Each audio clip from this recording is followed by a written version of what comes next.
Camera on होएगा ना तभी दिखेगा शायद। ठीक है बेटा, अब इसके बाद आज हम पढ़ेंगे तुर्की से फारसी की ओर जो इतिवृत्त लिखे गए थे। पहले बताओ ब्लैक बोर्ड बिल्कुल सही आ रहा है, पूरा आ रहा है बच्चे? Yes ma'am. अब सही है? Yes ma'am. हाँ यस मैम। जो पहले इतिवृत्त की रचना की थी, जैसे बाबर ने भी अपने लिखवाया था, तो बाबर ने जो भाषा का प्रयोग किया अपने ग्रंथों में वो तुर्की भाषा में किया है। किस भाषा में किया है उसने? तुर्की भाषा में किया है। क्यों? क्योंकि वो अपने वो जो उसका जो मूल था वो चगताई वंश मूल था, उसका चगताई वंश का था बाबर, है ना?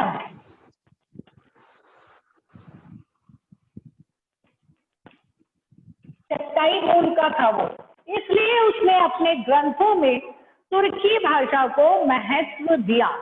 लेकिन बाद में हम मुगल काल में देखते हैं जैसे जैसे समय परिवर्तन होता है तो जो वहाँ के शासक थे उन्होंने अधिकांश फारसी भाषा का प्रयोग किया। यस जो अकबरनामा है, जो बादशाहनामा है, वो फारसी भाषा में लिखे गए। इसका मुख्य कारण ये भी मान सकते हो, इसका एक सबसे मुख्य कारण ये था कि जो मुगल शासक के दरबार में जो उच्च पदाधिकारी थे वो खास तौर से मंगोल की तरफ से आए हुए थे। ठीक है, तो उन लोगों ने फारसी भाषा को ज्यादा प्रयोग किया और उन्होंने राजा को भी इस ओर इंस्पायर किया कि वो भी अपने शासन का कार्य खास तौर से फारसी भाषा में ही करे।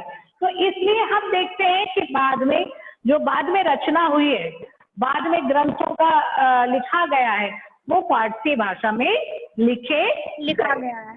हाँ, दूसरी बात आती है फारसी भाषा का संबंध यहाँ की जो क्षेत्रीय भाषा है उनके साथ भी हुआ। ठीक, क्षेत्रीय भाषाओं के साथ हुआ और क्षेत्रीय भाषाओं में मिलकर एक नई भाषा का जन्म हुआ। फारसी और ये दोनों मिलकर क्या बनी? उर्दू। क्या बनी? उर्दू। हाँ, तो हम ये देखते हैं हमारे समाज में जो एक नई भाषा आई है जिसे हम कहते हैं कि भाई ये मोमडन की भाषा है। अगर हम देखें इसके इतिहास में तो मोमडन की भाषा नहीं है, वो इन दोनों से मिलकर बनी है, फारसी भाषा से और क्षेत्रीय भाषा से जो मिलकर बनी। जैसे आजकल हिंदी प्लस इंग्लिश बन रही है, कौन सी लैंग्वेज बन रही है वो? बोलिए। इंग्लिश। हाँ, इंग्लिश बोलते हैं उसको, क्योंकि कुछ भाषा तो हम इंग्लिश के ले लेते हैं, कुछ हिंदी के ले लेते हैं, उन्हें मिक्स करते हैं। तो समय समय पर नई नई भाषाओं का उदय होना एक स्वाभाविक प्रक्रिया है। तो इसी प्रकार से जब तुर्की से फारसी भाषा में आए तो फारसी भाषा में ही अकबर ने अपना अकबरनामा, बादशाहनामा ये सारे लिखवाए। ठीक है, तो उनकी भाषा का प्रयोग फारसी में किया गया। बाद में ये एक तरीके से दरबारी भाषा बन गई, जैसे आजकल हमारे यहाँ पर कार्यालयों की भाषा क्या है? इंग्लिश है। तो इसी तरीके से फारसी भाषा मुगल काल में एक दरबारी भाषा बन गई और क्षेत्रीय भाषा से मिलकर ये क्या एक नई भाषा का प्रयोग हो गया जो उदय हुआ, जिसे उर्दू कहा जाता है। और आज भी हम बहुत सारे ऐसे मुहावरे हैं जो क्षेत्रीय भाषा में इन फारसी भाषाओं के मुहावरों का प्रयोग करते हैं। हमें पता ही नहीं है कि ये भाषा जो शब्द यूज कर रहे हैं वो हम किस भाषा का यूज कर रहे हैं। इस तरीके से भाषा में परिवर्तन होता रहता है। एक बात और कही जाती है, जो भाषा अन्य भाषाओं को नहीं अपनाती है वो भाषा धीरे धीरे स्टॉप हो जाती है। समझ में आया? उसी भाषा का विकास होता है कि जो अन्य भाषाओं को अपने में समाहित कर लेती है, वो विकसित होती रहती है। अब जैसे इंग्लिश भाषा में भी आप देखोगे समय समय पर हर चीज चेंज होती रहती है, कभी उसका मीनिंग, कभी कुछ बोलते, कभी कुछ बोलते, वो बदलती रहती है। और यही कारण है कि वो इतनी ज्यादा फैली हुई है, इंटरनेशनल लैंग्वेज बनी हुई है। समझ में आ रहा है? इसी तरीके से हिंदी लैंग्वेज है।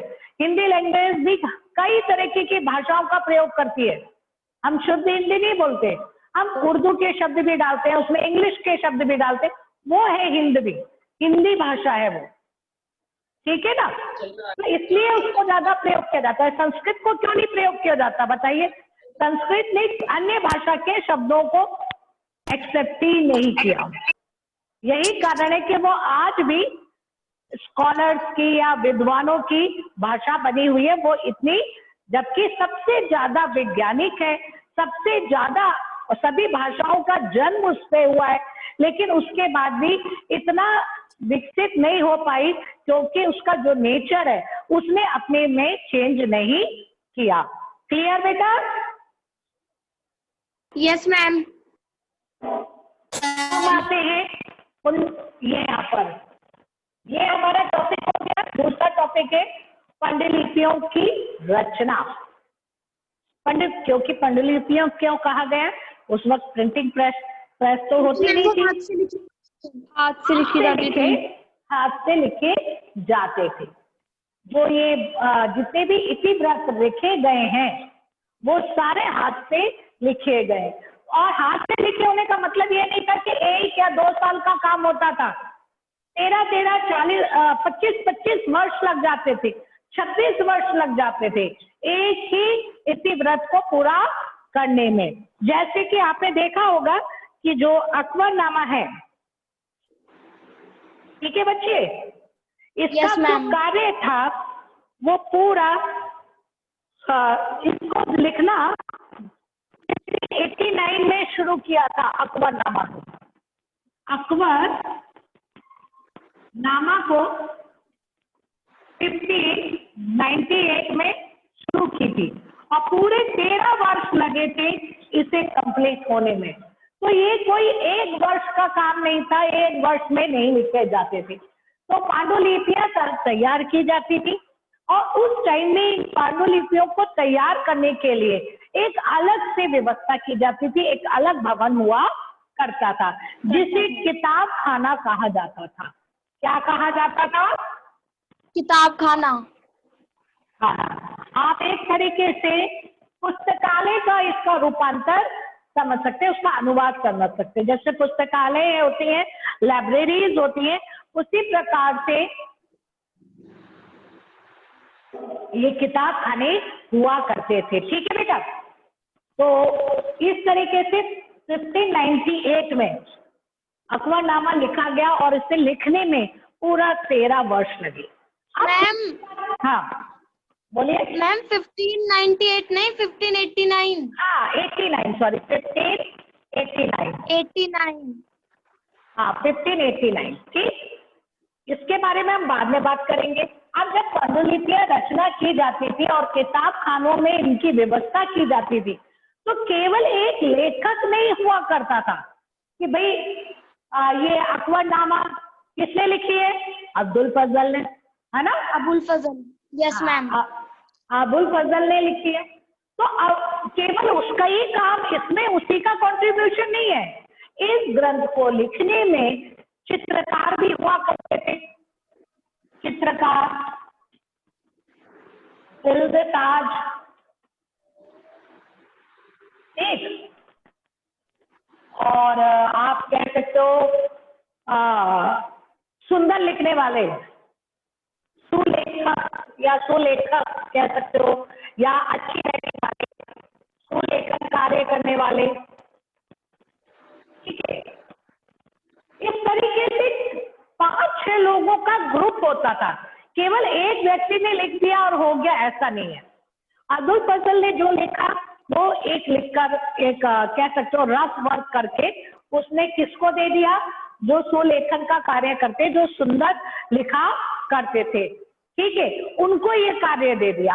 अब वो सुंदर राइटिंग से इसकी रचना करते थे। तो आपको देखने को मिलेगा कि जो अकबरनामा है, ठीक है बेटा, उसकी जो रचना है आप इसमें देख सकते हैं, कई कलाकार मिलकर इस चीज का कार्य करते थे। कोई भी इतिवृत्त तैयार करने में बहुत सारे लोग लगा करते थे। ठीक बेटा, इसके बाद हम देखेंगे कि सुलेखन का कार्य होता था।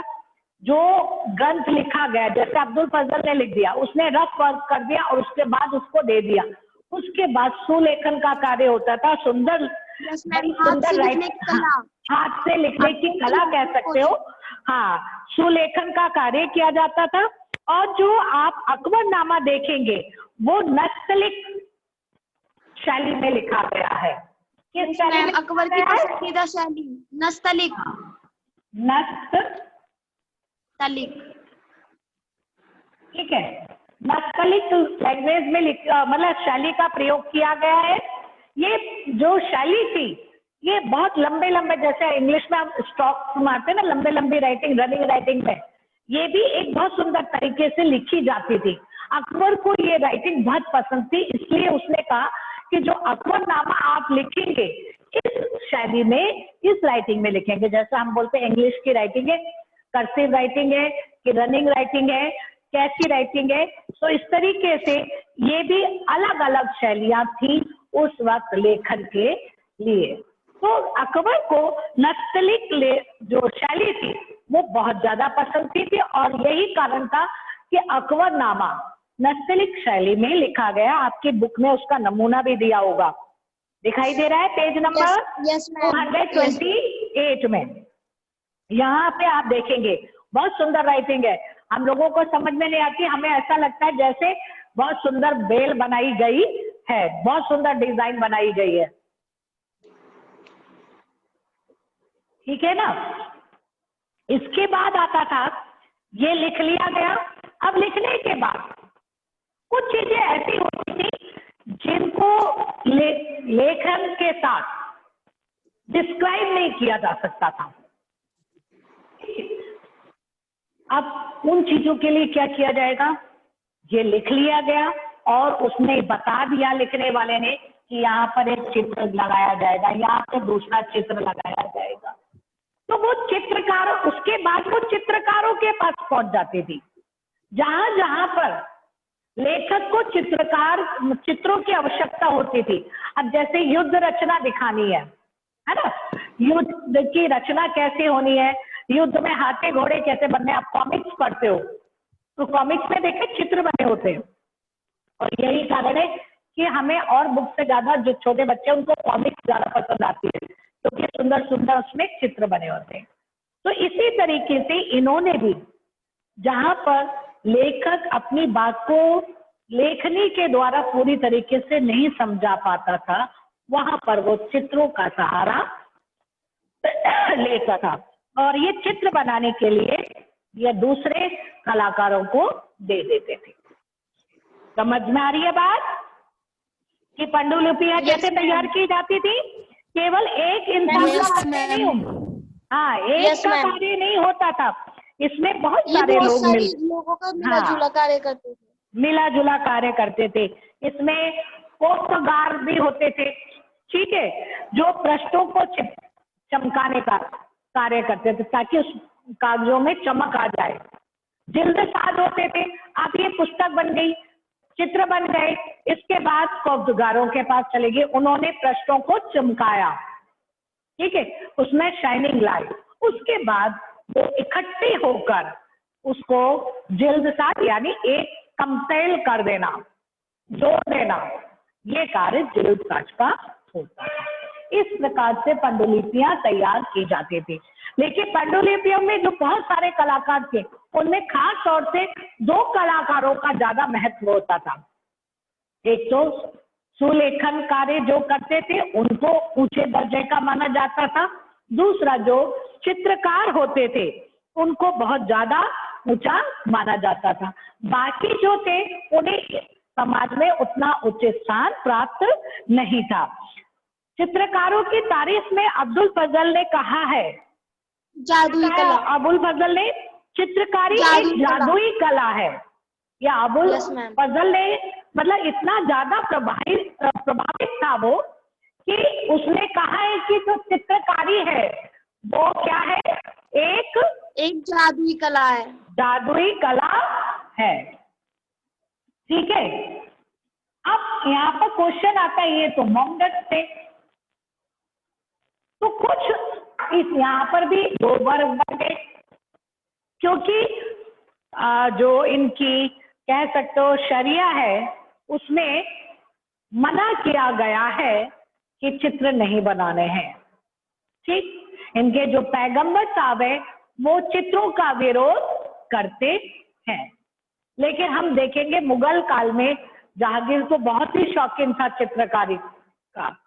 वो बहुत मतलब ज्यादा कह सकते हो, जैसे शाहजहां को बिल्डिंग बनाने का शौक था तो जहांगीर को चित्रकारी करने का बहुत शौक था। लेकिन यहाँ पर एक ऐसा हिस्सा था दरबार में जो रूढ़िवादी मुसलमान थे, जो इस कला का विरोध करते थे, क्योंकि कुरान में चित्रकारी करना वर्जित कहा गया है। इसके पीछे कारण क्या है? जो पैगंबर साहब है उन्होंने कहा कि चित्र बनाना, चित्रकारी करना या किसी व्यक्ति को का चित्र बनाना ये गलत है, ये खुदा के अगेंस्ट है। क्यों? क्योंकि ये कार्य केवल खुदा ही कर सकता है, किसी व्यक्ति को ये कार्य नहीं करने चाहिए। लेकिन यहाँ पर हम देखेंगे समय के साथ साथ शरिया में बदलाव आने लगा, लोग अलग अन्य परंपराओं को अपनाने लगे और चित्रकारी और संगीत का भी प्रवेश हम मुस्लिम समाज में देखने लगते हैं। अब हम नेक्स्ट टॉपिक पढ़ते हैं, अकबरनामा और बादशाह नामा। ठीक है, अकबरनामा क्या थी? कौन बच्चा बताएगा? मैम इसमें राजा का इतिहास लिखा जाता था। और मैम इसके जो राइटर हैं वो अबुल फजल हैं और उन्होंने इसका कार्य 1589 से स्टार्ट कर 13 वर्षों तक इसमें लगे। ठीक है। Yes ma'am. ये 15 जो अकबरनामा है इसकी रचना 1589 में हुई और इसको 13 वर्ष लगे और ये तीन कैटेगरीज में डिवाइड है, जिसको हम कहते हैं तीन। हाँ, क्या कहते हैं बताओ मैम? आईने अकबरी। जिल्द, इसको कहते हैं तीन जिल्दों में विभाजित है। हाँ, जो अकबरनामा वो तीन जिल्दों में विभाजित है। जिल्दों का मतलब है, हाँ जिल्दों का मतलब है, हाँ जिल्दों का मतलब है कैटेगरीज या डिवीजन। हम कहते हैं ये 3 भाग में, 3 पार्ट्स में या पार्ट्स कह सकते हैं, 3 पार्ट्स में डिवाइड है। पहला जो 2 पार्ट्स हैं वो राजा के इतिहास, बादशाह का शासन, बादशाह के जीवन, बादशाह के बारे में बताया गया है। पूरा सारा उसका दरबार कैसा था, उसका जीवन कैसा था, उसका जन्म कैसे हुआ, उसने किस तरीके से कार्य किया। ये जो इसके दोनों पार्ट्स है पहले, वो पूरी तरीके से बादशाह के से रिलेटेड थे। जो लास्ट वाला पार्ट है आईने अकबरी, वो आईने अकबरी। Yes ma'am. हाँ, वो कह सकते हो कि समाज के वर्गों से जुड़ा हुआ है, सामाजिक और कह सकते हो सांस्कृतिक जानकारी देता है। क्लियर हो गया ये? Yes ma'am. क्लियर हो गया? Yes ma'am. हाँ, आप देखेंगे तीसरा जिल्द जो आईने अकबरी है वो पहली जिल्द, पेज नंबर 231 पे आ जाओ। पहली जिल्द में आदम से लेकर अकबर के जीवन का, हाँ खगोलीय कालचक्र कि कैसे उसका जन्म हुआ, क्या हुआ, क्या था, 30 वर्ष का मानव इतिहास दिया गया है, अकबर की 30 वर्ष तक का इतिहास। दूसरी जिल्द में अकबर के ही 46 से 60 साल तक का, हाँ, और जो आईने अकबरी है वो पूरी तरीके से आप कह सकते हो मुगल, हिंदू, उसके सामाजिक और सांस्कृतिक जीवन का परिचय उस काल का देती है। ठीक है बेटा, इतना हो गया? Yes ma'am. इसके बाद आता है हमारा बादशाह नामा। बादशाह नामा जो थे वो अब्दुल हमीद लाहौरी ने लिखा है। किसने लिखा है बादशाह नामा को? अब्दुल हमीद लाहौरी। ठीक है,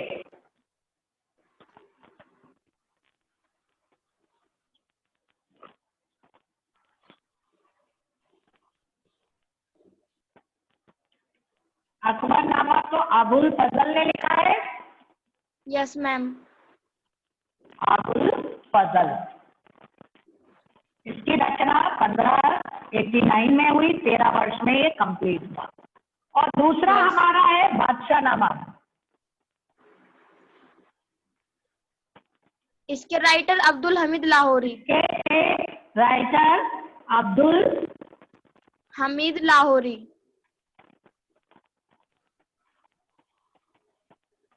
अब्दुल हामिद लाहौरी। ठीक है बेटा। ये Yes, जो ma'am. अब्दुल हमीद लाहौरी थे वो अब्दुल फजल के ही शिष्य थे और ये बहुत इंटेलिजेंट थे। और इसको शाहजहां ने इन्हें इनवाइट किया, उनको कहा कि आप बादशाहनामा लिखेंगे। ठीक है, इस तरीके से ये भी 3 जिल्दों में तैयार हुआ है। मैम जिसको हाँ, प्रत्येक जिल्द में 10 चंद्र वर्षों का, 3 जिल्द यानी एक जिल्द में 10 वर्ष का इतिहास लिखा गया है। ठीक है, उसके बाद आप देखते हैं लाहौरी ने बादशाह के शासन के पहले 2 दशकों पर, पहला और दूसरा, जैसे मैंने बताया पहला और जो दूसरे जिल्द होते थे वो बादशाह के जीवन के बारे में बताते थे, उनका शासन कैसा हुआ है, वो किस प्रकार से अपना लेकिन मैम कार्य ये करते तीसरी थे। जिल्द पूरी नहीं कर पाए थे मैम। हाँ, और लेकिन ये तीसरी जिल्द या कह सकते हो बुढ़ापे के कारण, कमजोर हो जाने के कारण, हाँ, इनके जो इतिहासकार थे वारिस ने लिख सका, जिसके बाद इतिहासकार वारिस ने इसे पूरा किया है। ठीक है, अब मैम आगे, हाँ बोलो। इसमें छोटा सा क्वेश्चन यहाँ पे ये भी है, जो शाहजहां के वजीर थे ना सादुल्ला खान, उन्होंने इसमें सुधार किया। हाँ, ये आप 1 वर्ड के क्वेश्चन में कह सकते हैं कि बादशाहनामा में सुधार किसने किया, तो और शाहजहां के सादुल्ला वजीर का खान क्या ने नाम था? सुधार किया। इसी तरीके से आप 1 नंबर का क्वेश्चन ये भी बन जाता है कि तीसरी जिल्द किसने पूरी की। चौथा क्वेश्चन आपका ये भी बन सकता है, अकबरनामा और बादशाहनामा का अंग्रेजी रूपांतर किसने किया। एशियाटिक सोसाइटी द्वारा किया गया। मैम विलियम जोन्स द्वारा हाँ, स्थापित। Yes ma'am. इसके बाद आप देखेंगे 20वीं शताब्दी के आरंभ में हेनरी बेवरिज द्वारा अकबरनामा का अंग्रेजी अनुवाद किया गया। ये सब अंडरलाइन कर लो, ये 1 नंबर के क्वेश्चन आते हैं। लेकिन हैरानी की बात है ये पूरा नहीं कर सके, कुछ ही अंशों का अनुवाद किया है इन्होंने, पूरा अकबरनामा इन्होंने अंग्रेजी में अनुवाद नहीं किया है। अब आते हैं हम नेक्स्ट पॉइंट पर, आदर्श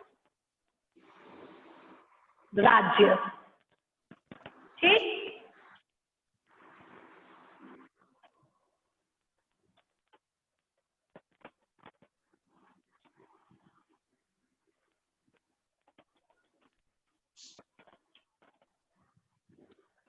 राज्य या देवीय शक्ति।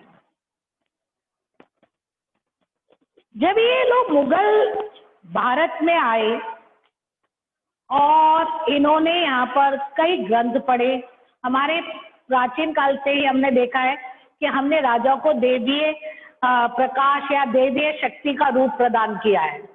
हमने कहा, हम लोग ये मानते हैं कि जो राजा है वो देवताओं का अंश है। इसी प्रकार से हमें यहाँ इस काल के जो इतिहासकार है उन्होंने भी ये पूरी कोशिश की है कि वो अपने मुगल सम्राटों को देवी शक्ति या देवी प्रकाश का स्थान दिला सके। इसलिए उन्होंने एक कहानी भी लिखी है, एक प्रचलित की वो कहानी कि एक मंगोल की रानी थी, हाँ, मंगोल की रानी थी आलन कुआ। देखना, मैं ये कहानी आपको बता रही हूँ और आप मुझे ये बताएंगे कहानी आपके किस ग्रंथ से या आपके किस हिंदू कहानी से, है ना, किस पौराणिक कथा से मैच करती है। चलिए आज आपको चेक करते हैं। ठीक, आलन कुआ की कहानी है जो अपने शिविर में आराम करते समय सो रही है, आराम कर रही है, कभी सूर्य से एक प्रकाश आता है और उस प्रकाश से वो गर्भ धारण कर लेती है। ठीक, तो उससे ही मुगल सम्राटों का विकास या बढ़ते जाते। तो ऐसी कोई कहानी हमारे यहाँ पर भी है मैम सूर्यपुत्र कर्ण। महाभारत में। हाँ, महाभारत में। तो हम ये कह सकते हैं कि हम तो ये मान सकते हैं उन्होंने ये जो कहानी लिखी है ये काफी हद तक वहां से प्रभावित होकर लिखी है। तो अब मैं थोड़ा अटेंडेंस ले लेती हूँ, ठीक है बच्चे? Yes ma'am. अगर टाइम